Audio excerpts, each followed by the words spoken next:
Bueno, estamos en sección, sesión 24, Romanos 10 del 14 al 21.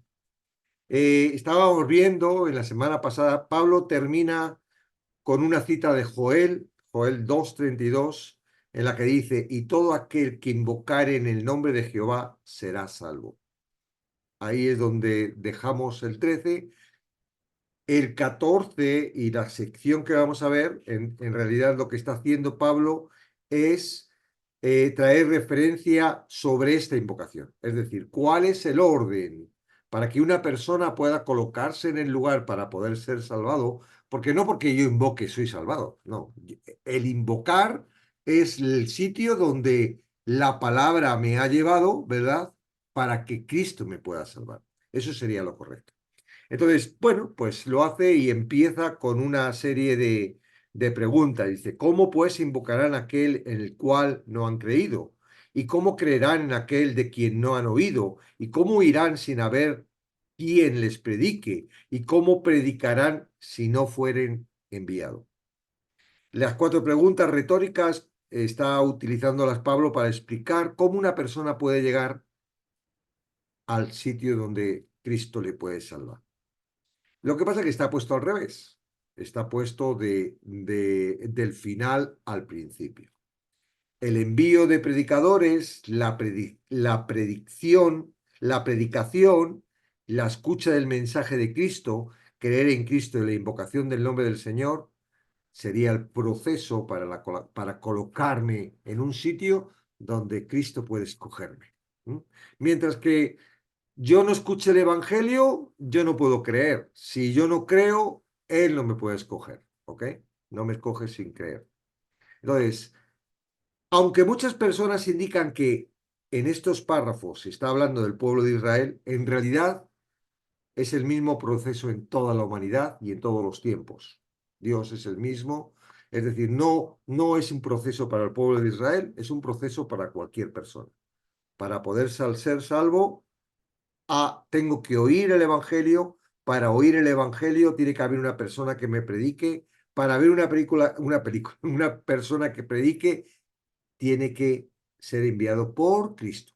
Porque si no es enviado por Cristo, me va a decir otra cosa distinta a lo que realmente es.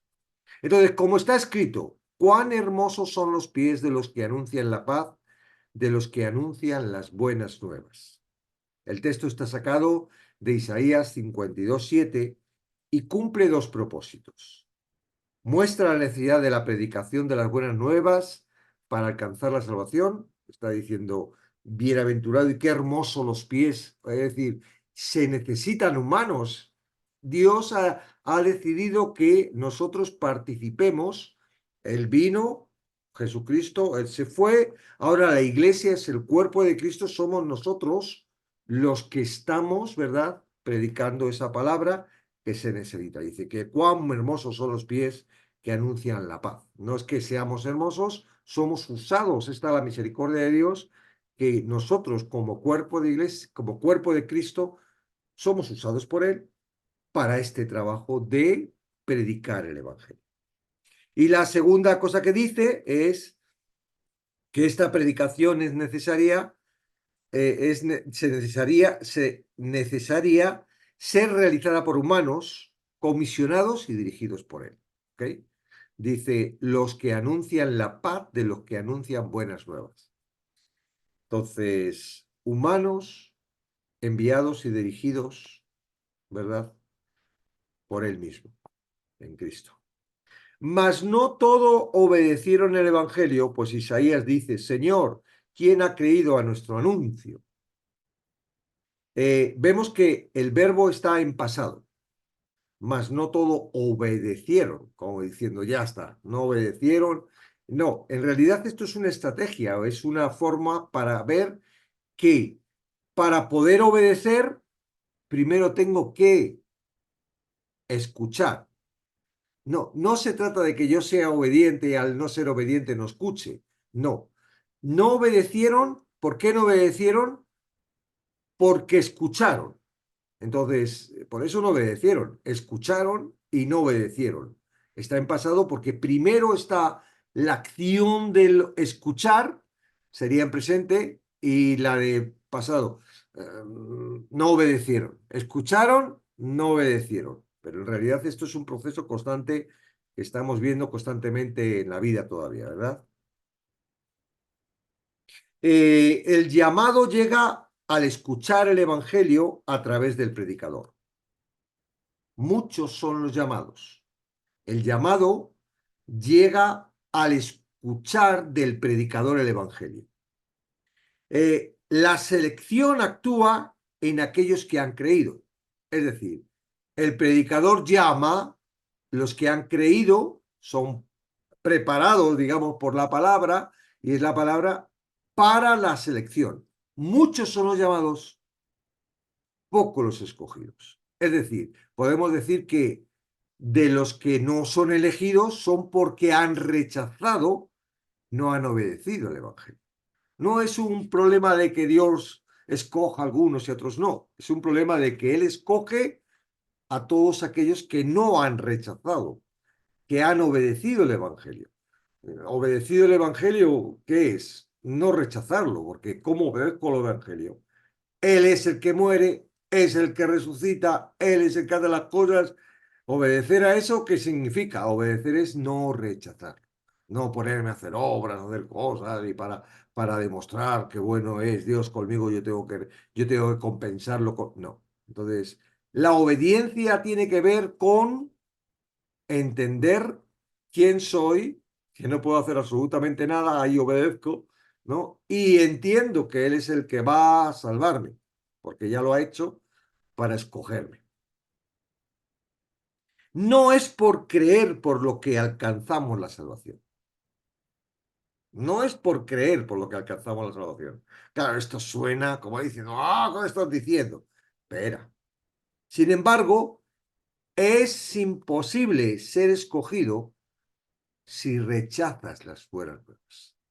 Es decir, no es el creer el que me da paso a la salvación. La salvación es por gracia y lo hace Cristo. Esto es lo que hay que entender. Es muy sencillo. No estamos diciendo de que no hay que creer, no. Pero no es por creer por lo que yo me salvo. Porque no tengo derecho a salvarme aunque crea. La salvación es por misericordia y por gracia de Dios, porque aunque crea en el Evangelio no tengo derecho a la salvación. ¿Ok? Ahora, si no creo, no puedo ser escogido. ¿Entendéis? Aquí es donde está un poco el juego cuando dice, más todos obedecieron, más no todos obedecieron el Evangelio. Pues Isaías dice, Señor, ¿quién ha creído a nuestro anuncio? ¿Veis? Es un proceso no de obras, es un proceso de creer el anuncio. Así que la fe es por el oír y el oír por la palabra de Dios. Las personas creen que al leer la palabra su fe aumentará de forma que lograrán tener la seguridad de la salvación. Y esto es un error, está totalmente incorrecto.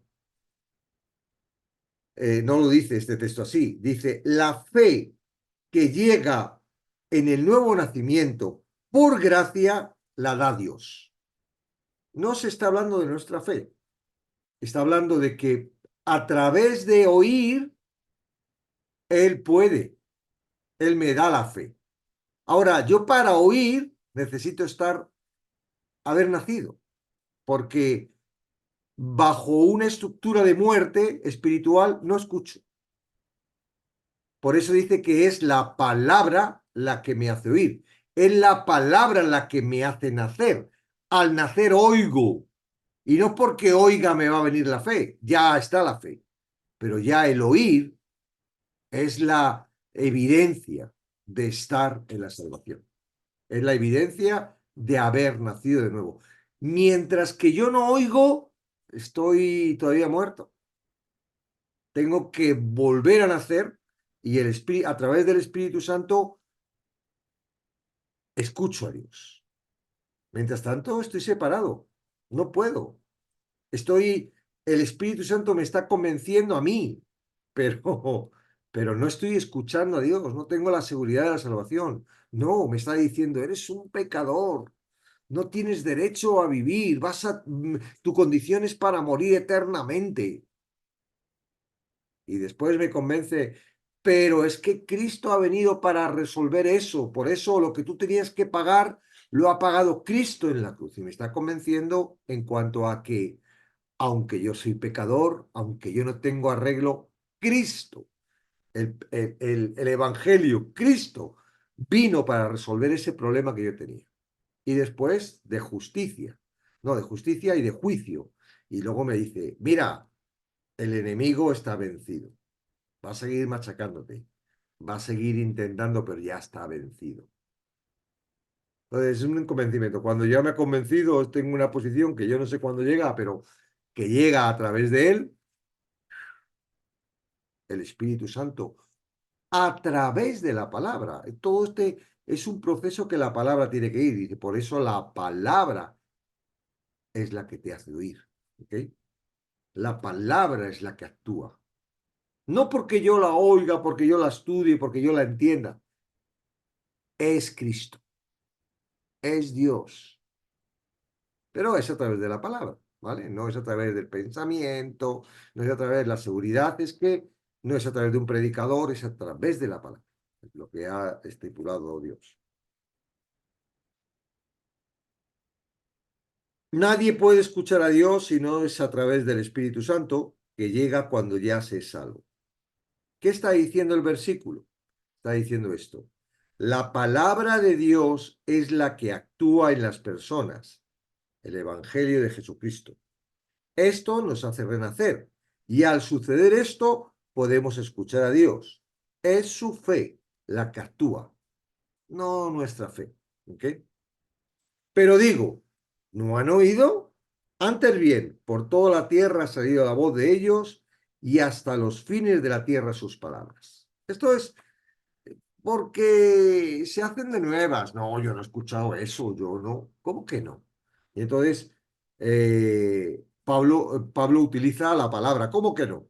Y está utilizando el Salmo 19:4, el cual muestra el interés de Dios de que el Evangelio sea predicado a toda criatura.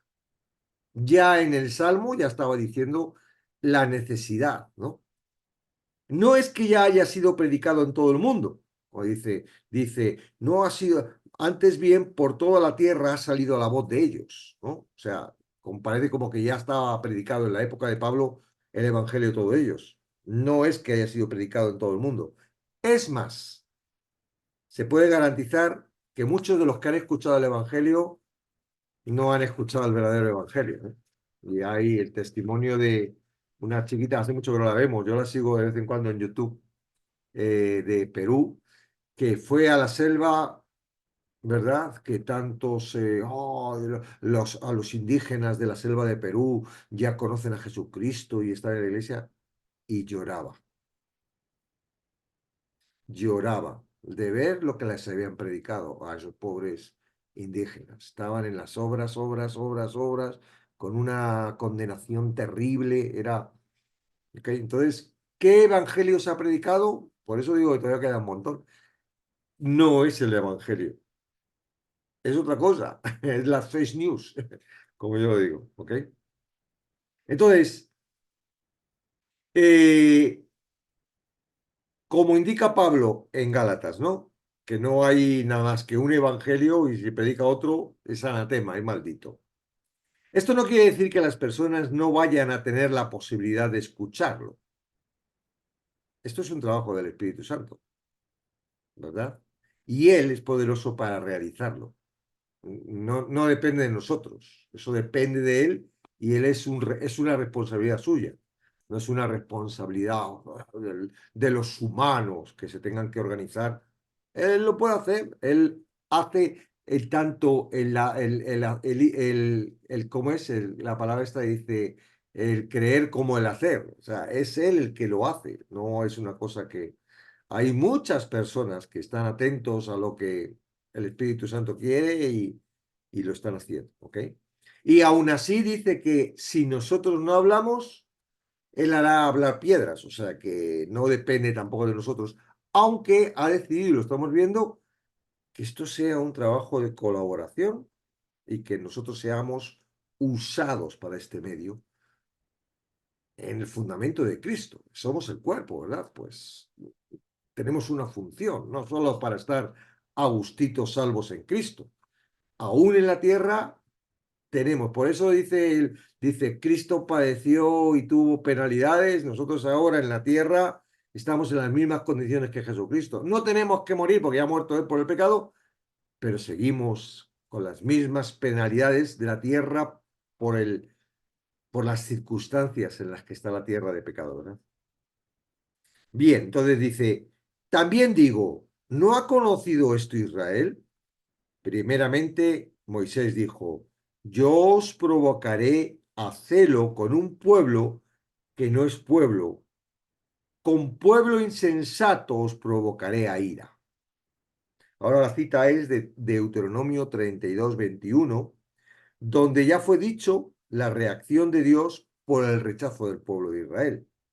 Es evidente que los judíos conocieron y en la actualidad se está dando a conocer el Evangelio. O sea, no es una cosa que no haya sido recibido por ellos. Lo rechazan, no quieren escucharlo, pero el rechazo de este Evangelio y la salvación de los gentiles que ha provocado en los judíos celos e ira. Lo que estaba diciendo Dios a través de Moisés. Yo os provocaré, el que provocaré ira y celos. ¿Cómo vemos ahora al pueblo de Israel? Con un celo, voy a decir, pero bueno, estos gentiles que se han creído, y con ira, porque tienen ira, ¿verdad? Hacia ellos. Eso no quiere decir que también los cristianos estén haciendo lo mismo con los judíos, ¿eh? Pero los cristianos con minúscula. Los que se creen cristianos, que echan la culpa a los judíos de haber matado a Jesucristo, cuando en realidad fue todo un plan de Dios, ¿verdad? Para la salvación. El pueblo que no conocía a Dios porque no se había revelado, un pueblo, como dice el versículo, insensato, era insensato, alcanza la salvación, los gentiles, ¿no? Mientras el pueblo escogido por Dios rechaza la provisión de salvación a través de Jesucristo. Está hablando de esto, pero contextualmente está hablando de lo que está pasando ahora mismo en la iglesia. La iglesia que se las da de estar salvos y de estar predicando a Jesucristo y de estar predicando la salvación, en realidad está siendo sorda, no está escuchando a la provisión de Cristo, han inventado su propia estructura, su propia ley, su propia obra, su propia... Y es lo que están, ¿verdad? Y ay, Señor, Señor, en tu nombre. Echaba demonios, hacía milagros. No os conozco. E Isaías dice resueltamente, fui hallado de los que no me buscaban, me manifesté a los que no preguntaban por mí. También Isaías lo dijo lo que sucedería. Los gentiles que no buscaban ni tenían la revelación de Dios serían quienes reaccionarían positivamente al llamado, creyendo y colocándose en el lugar donde Cristo lo puede salvar. Y el último versículo, pues dice, pero acerca de Israel dice, todo el día extendí mis manos a un pueblo rebelde y contradicto. La cita es de Isaías 65:2. En realidad lo que está haciendo es volviendo otra vez al fracaso del pueblo de Israel, ¿verdad? El versículo afirma dos cosas. Dios ofreció y sigue ofreciendo la gracia al pueblo de Israel y a todo el mundo, ¿verdad? Él es el mismo ayer, hoy, por los siglos y la salvación es tanto para judíos como para gentiles, como había dicho Camilo. Entonces, lo primero que dice es que Él sigue ofreciendo esta salvación, no está vetada para nadie. Él sigue, ¿verdad? Por eso dice, todo el día extendí mis manos a un pueblo rebelde. ¿Ya no las está extendiendo? Sí, las sigue extendiendo. Lo que pasa que en un concepto, tú imagínate que estás escuchando esto y lo estás rechazando. Él está, pero tú lo estás rechazando. Entonces, no es que estés esperando a que él venga a poner la mano. Ay, es que todavía no ha puesto la mano. No, él está poniendo la mano, tú lo estás rechazando, con lo cual es en pasado. Él ha puesto la mano, lo ha rechazado. Eso no significa que no siga poniendo la mano. Va a seguir poniéndola hasta que la oportunidad se te acabe, por la forma en la que sea, ¿no? Bien porque ya venga Cristo, bien porque se acabe el mundo, o bien porque te mueras en una condición de desobediencia. Aunque el texto queda claro que se refiere al pueblo de Israel, también de manera contemporánea se está refiriendo a todos aquellos religiosos que siguen doctrinas totalmente opuestas al Evangelio. La gracia es para todos, gentiles y judíos. Y es evidente que en la actualidad muchas personas de los dos pueblos están siendo rebeldes y contrarios a cómo Dios procede para salvar. Amén. Eso es un poco lo que ha concluido lo que es el capítulo 10 de Romanos, y ya la próxima sesión entraremos en el capítulo 11.